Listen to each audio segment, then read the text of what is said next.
Hello, magandang umaga po mga mamis, mga daddies, mga kaibigan. Magandang umaga po sa inyong lahat. So ngayon, araw po ngayon ng Miyerkules. Medyo maaga pa po at saka hindi po umaga ngayon ang pasok ng anak ko sa school. Mamaya pa po mga alas 10 tapos kasi mag-i-exam po sila. Kaya ngayon medyo muna tayo ngayon, maggagawa muna tayo ngayon sa gawaing bahay, maglilinis mga mamis. Ganun. So habang pa tayo, magkakape muna tayo mga mamis kasi medyo maaga pa po. Kape po tayo mga mamis. Kasi mamaya mga alas 10 pa naman ang pasok ng anak ko. Kaya katapos nito, maglilinis po tayo muna sa bahay. Nilalagay ko po dito para mainitan. Tingnan po natin yung sinaing natin. Nagsasaing po kasi. Yung mga anak ko pala mamaya, panggabi kasi yun, kaya mamaya, darating yun mamaya.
Kukulit ang mga pusa. Magkape po tayo mga mamis, mga kaibigan. Kasi gumising po ako ng alas 5.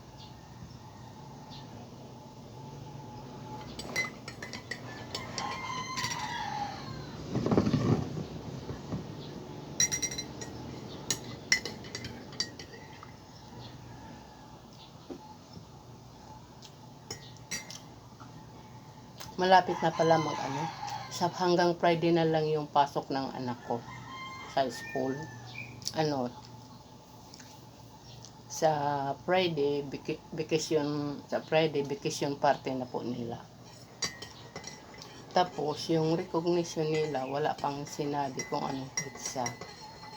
So, maka-attend po ako ng recognition dahil yung anak ko kasali po doon sa may mga sa recognition, may poem po siya doon, poem, tula, magre-recite po siya with action, kaya sa recognition, kaya nandoon po kami sa recognition nila. 4 lang po sila ang kinuha ni teacher na para mayroong mga kailangan, obligasyon nila doon sa school, magre-recite, mayroong mag-prayer. Yung sa anak ko, magre-recite po siya, English po yung binigay ng teacher sa kanila. Kaya andun kami sa recognition.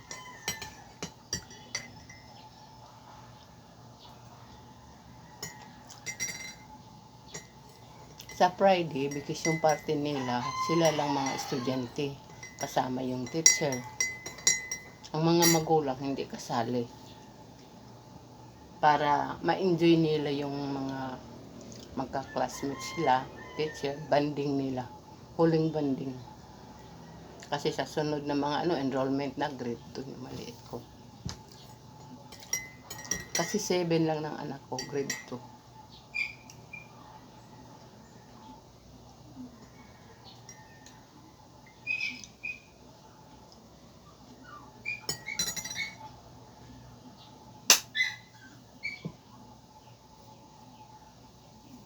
Kahapon, ang lakas ng ulan. Hapon ng hapon. Hindi nga, ano siya, hindi na gaano mainit. Kasi umuulan siya ng hapon. Pag umaga, kagaya ngayon, oh, medyo aaraw po ngayon. Pagka, maganda na rin yung ganun, pagkahapon o ulan. Para hindi gaano mainit.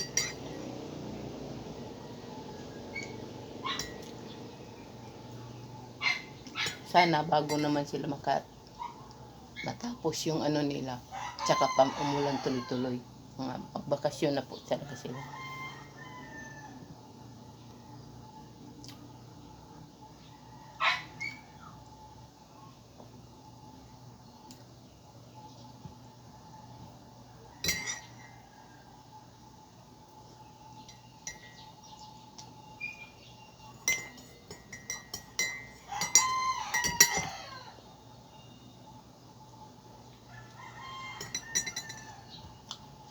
Ang init.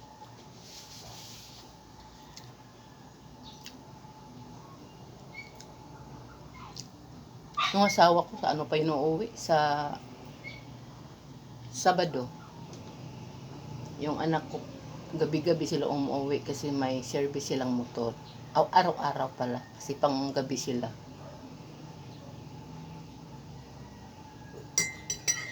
Pagdating ng araw dito, kami lang dito ang maiwan yung anak kong maliit. Estudyanteng grade 1 hinatid ko.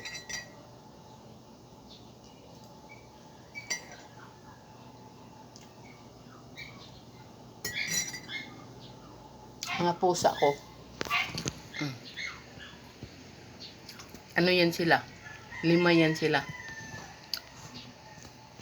Mga pusa.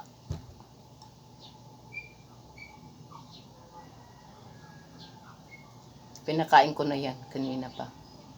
Dati yung wala pa kaming pusa, nakakatakot kasi ang daga napakadami. Kahit anong ano namin, lagyan namin ng lason, hindi pa rin, parang hindi mauubos. Tapos kahit tanghaling tapat, lumalakad dito sa gitna ng bahay yung daga. So, nag-isip ako na mag-alaga na lang ng pusa.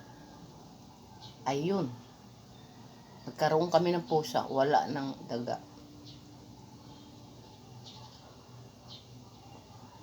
Pero yan, dalawa lang yan. Isang lalaki, isang babae. Ito lalaki to. Ayun puti. Nakaupo, yun ang babae. Ito anak nila to. Ito. Anak nila yan. Kaya ganun.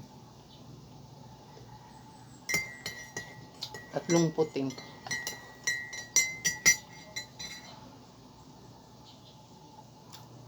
Ngayon, wala nang daga. Hindi na ko. Ang mga noodles ko, dati, tuwing umaga, kahit saan ko ibibitin yan, ngat-ngat talaga ng daga yan. Kahit tanghali, may daga na mga ngat. Yung mga maliliit na daga, parang ganito lang kaliit. Ganito. Yun. Oh, yung mga butibot na mga maliliit na mga daga. Yun ang todo ngat-ngat sa mga paninda ko. Pati mga biskwit. Mga sutserya. Dali nila. Ay sabi ko mag-alaga ako ng pusa. Ayan. Wala na. Pag may daga na lumabas, pagtulungan nila paghabol. O di patay.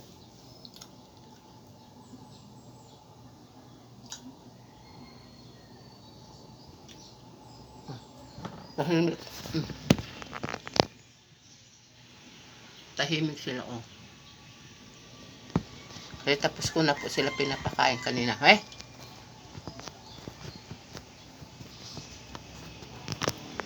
Tapos ko na sila pinapakain kanina. Lumipat yung isa.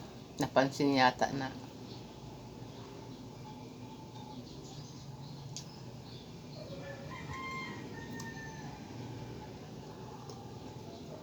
Yung aso, gusto ko mag-alaga kaso medyo masikip pa rito. Pag makalipat na siguro kami doon sa kabilang bahay namin, ngayong inaasikaso pa yung mga papel ngayon bago magawa. Baka makaalaga na ako ng aso doon. Dahil lagyan ko po ng gate para di makalabas. Baka matakot ka sa kurito, baka makakagat. Open. Ay tindahan pa naman to, may mga bata bumibili. Kahit nakabakuna yung aso nyo, delikado pa rin pag makakagat. Kailangan lagyan ko ng gate yung bahay ko doon para nasa loob lang siya. Hindi siya makalabas. Ang ganda yun kasi may bantay. Gaya dito, 2 beses na ako ninakawan. Sa loob pa ng bahay mismo. Nawala. Kung may aso, matakot yun dahil may aso. Primero nawala sa akin, nakakatuwa talaga. Grabe ka kursunada, tanghaling tapat. Naglaba lang ako sa banyo. Yung lagayan ng pera ko at saka pera, dala. Takip na lang ng lagayan ng pera ko ang naiwan na hulog. Pangalawa naman, anak ko lang naiwan dito kasi ako nagbayad ng kuryente. Nakalimutan ko yung bag ko, nabiting ko dyan sa may hagdanan. Nandun yung wallet na may laman 5,000, tag 1,000. Dali pa rin. Kaya binuksan ng maliit ko yung pintuan. Nakalimutan niya pagsira. Ayun.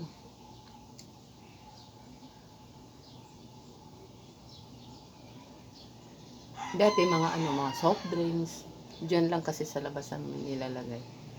Kasi kala namin walang kahit soft drinks, walang kukuha. Yung pala mayroon.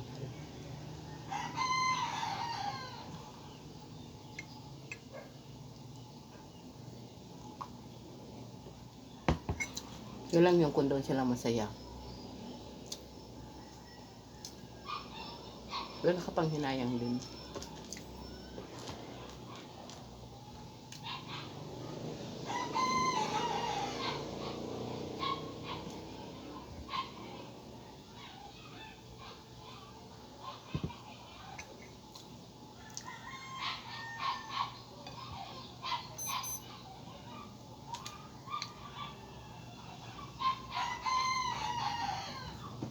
Tatlong araw na lang, Merkulis, Huwebes, Biyernes, 3 araw na lang. Pag hatid-hatid ko sa anak ko, bakasyon na.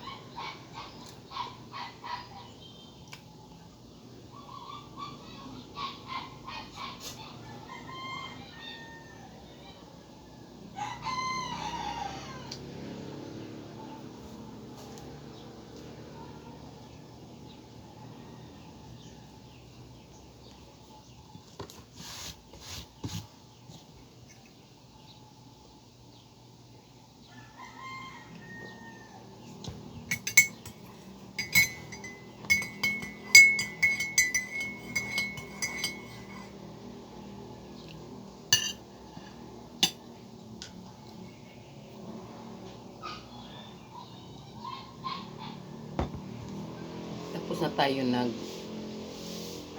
ng Milo. Milo po yung tinimpla ko kasi bawal po ako sa kape. Nahabi yung sikmura ko pag magkape ako. Kaya ginagawa ko kundi gatas, Milo, ganun. Ayaw ko na. Pinagbawalan din talaga ako sa doktor ng ng kape kasi yan po check up ako. Sabi ko, Dok, bakit mahapdi po yung sikmura ko? Yung pala, may acid daw ako. Bawal sa akin yung mga soft drinks. Pwede pa rin maiwasan kasi pag medyo yung sobrang init tapos mauhaw ka. Hindi mo maiwasan na mag-inom ka ng soft drinks. Makainom ka. Pero bihira naman, hindi lagi. Bawal sa akin yung mga kape. Mga maalat, maanghang, maasim, yun. Bawal sa akin.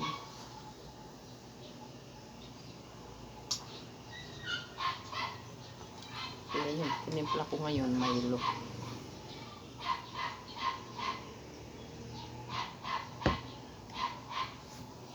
Kung maglilinis na po tayo mga mamis kasi na 6 o'clock na, sirado. Mamaya-maya magluluto naman din ako ng para sa mga anak ko pagdating. Maglinis muna tayo.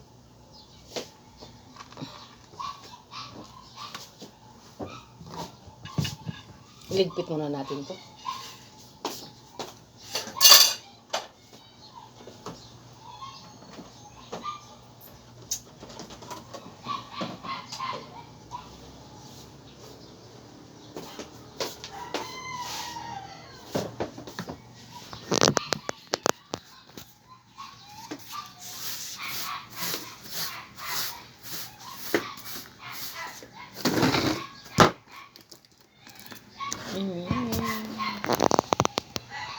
Maglilinis tayo ng puso.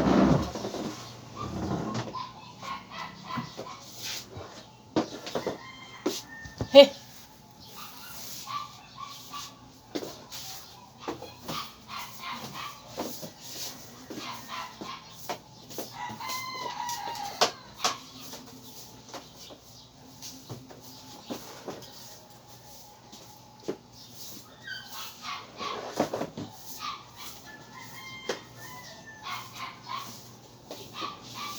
Hindi tayo maganda sana dun sa may garden. Kaso ayaw ko muna pumunta doon kasi bagong ulan, yung mga lamok, nagsilabasan. Maraming lamok doon sa garden. Habang hindi pa kasi natayuan ng bahay, yung lote ko doon, tinaniman ko muna ng mga gulay, mga siling green, yung pangsigang, ang daming bunga. Kaya habang hindi pa natayuan ng bahay, ay ko muna, tinaniman ko ng mga gulay-gulay. Mga talbos kamote, alokbati, mga silib, malunggay, ganun. Para di na tayo makabili mga tanglad. Kasi ang mahal sa palengke, ng mga gulay-gulay. O hindi na tayo makabili.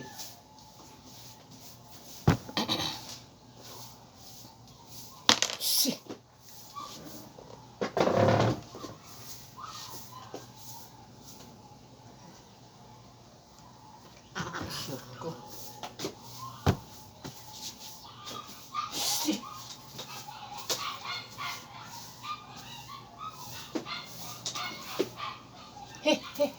Nag-aaway naman itong mga puting.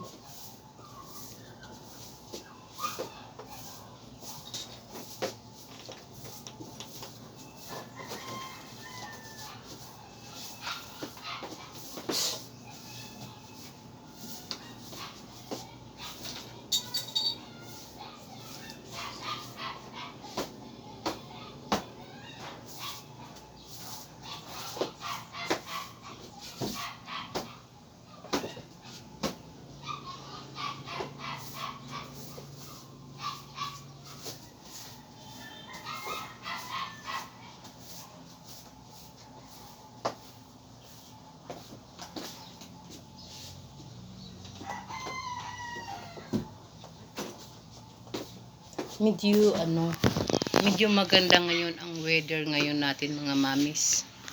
Kasi medyo malamig ang weather natin ngayon. Tsaka hindi siya, yung tama lang, hindi mainit, hindi malamig, ang tama lang kasi kahapon umulan. So ngayon ang araw. Ayan. Maganda ang weather natin. Ang ganda ng araw. Pero inulan kagahapon. Kaya hindi talaga mainit. Fresco. Diba?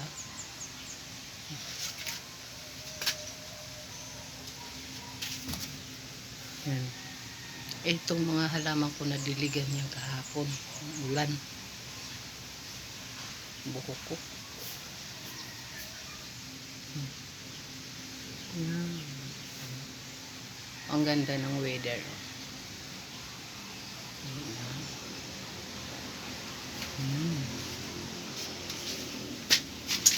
Kaya mamaya kahit umaraw siya, hindi mainit masyado. Yan.